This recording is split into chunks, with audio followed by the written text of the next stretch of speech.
شايفين يا حبايبي؟ شايفين صينية البشاميل، مكرونة بالبشاميل؟ شايفين الشكل واللون ولا الطعم؟ حكاية. صينية بجد خطيرة، وفيها مكون واحد هيوديلك البشاميل في حتة تانية خالص. شايفين؟ صينية بشاميل اهي، مكرونة بشاميل معانا. لو عايزة تعرفي الطريقة خليكي معايا وكملي الفيديو. هنقول بسم الله الرحمن الرحيم. ازيكم يا حبايبي؟ عاملين ايه؟ يا رب تكونوا بخير. نبدأ ونقول نصلي على الرسول ونبدأ. معانا هنعمل صينية مكرونة بشاميل.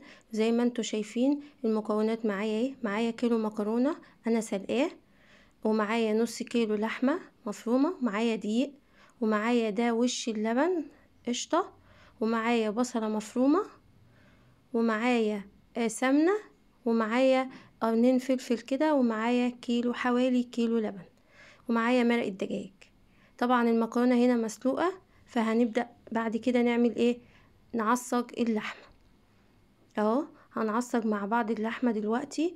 انا هنا مقطعة البصلاية اهي والشطة، وهنعمل بيها النص كيلو لحمة ده اهو. اول حاجة حط شوية زيت، ولع الطاسة وحط شوية زيت على النار اهو، والزيت خلاص بيسخن اهوت. هبدأ انزل ايه؟ بالبصلايه المفرومه. انا مش مكتره لاني بصراحه اولادي مش بيحبوها فيها بصل كتير وكده، فعايزه تكتري براحتك، عايزه تشيلي البصل خالص برضو براحتك. انا هتبلها كده واصفرها، مش هحمرها، خليها تدبل بس كده معايا، وبعد كده ابقى احط عليها الفلفل اللي انا مقطعاه او الشطه اللي انا مقطعاه اهو. اقلبها مع بعضها كويس كده، وهنزل اهو. ودي الشطة دي بصراحة بتخلي ريحة البشاميل وريحة اللحمة جميلة، وطعمها جميل ومش بتغير على فكرة، ده بالعكس بتحلي طعمها. برضو خلوهم يصفروا كده بحاجة بسيطة، وهنزل بقى باللحمة اهو. هنزل بالكمية كلها اهو زي ما انتوا شايفين اهو، وهدي عليها خالص واغطي عليها شوية لحد ما تتفكك من بعضها. وهحط لها التوابل بتاعتها، الملح والفلفل والكمون وكده اهو، عشان هنا كنت خارجاها من الفريزر فما كانتش فكت قوي، فيها حتت كده كانت فيها تلج اهي. هوطي عليها بقى واغطي عليها لحد ما تفك من بعضها كده اهو. انا بحط دلوقتي التوابل اهو، وهنكمل مع بعض. تنسونيش بقى في اللايك والاشتراك في القناة، ونفعل زر الجرس عشان يوصلك كل جديد اهو. دلوقتي معايا بعد ما اتعصجت خالص اهي، وما بقاش فيها حاجة نية تاني اهو. بعد كده بقى ايه؟ هبدأ اعمل البشاميل اهو. جبت طاسة تانية واحط فيها، هنزل فيها بالسمنة. انا يا جماعة مش بحب اشتري البشاميل من بره، انا بحب اعمله انا بايدي جاهز، بحب اعمله في البيت يعني. وبصراحة ما بيكلكعش ولا في حاجة. ادي السمنة اهي، بس معلش المعلقة بس كان مكانها لحمة، فهي اللي مخلية السمنة فيها حتة لحمة كده صغيرة اهو. السمنة بتفك كده، وبنزل انا مكترة هنا البشاميل. هحط حوالي 8 معالق دقيق اهو. انا مش هخلي السمنه تسيح خالص وتحمر، لا انا مش بقدحها كده، لا انا بخليها بس حاجه بسيطه تفك وهي سايحه اصلا اهي. هنزل بقى بالدقيق. انا هنا بعدلكوا اهو حوالي 8 معالق دقيق. عايزه تزودي براحتك، عايزه تقللي براحتك، برضو البشاميل ده بتاعك، وما تخافيش منه خالص، مش هيكلكع معايا خالص اهو. هبدا اقلبه بقى اهوت، ايدي فيه على طول مش هسيبه. وهنا كان معاه اهو، هبدا اقلبه على طول اهو. هنا كنت بمسكها بس عشان كانت سخنه. هبدا اقلب في بعض اهوت اهو. ما تخافيش من الكلكعه دي، ان انت تقولي ده كده كلكع وهيبقى مش حلو معايا، لا خالص. اول ما بتنزلي باللبن وتبداي تفكيه خلاص بيعمل معاكي وبيبقى جميل وناعم وحلو كده اهو. انا بس كده بخلي زي ما تقولي كده ايه، الدقيق يستوي في السمنه اهو. هنزل بالدقيق حوالي تقريبا كيلو دقيق اهو. عايزه تزوديه ميه ماشي، عايزه تحطي ميه بس عندك شويه شوربه مفيش اي مشكله. وهنزل بمائد الدجاج اهي،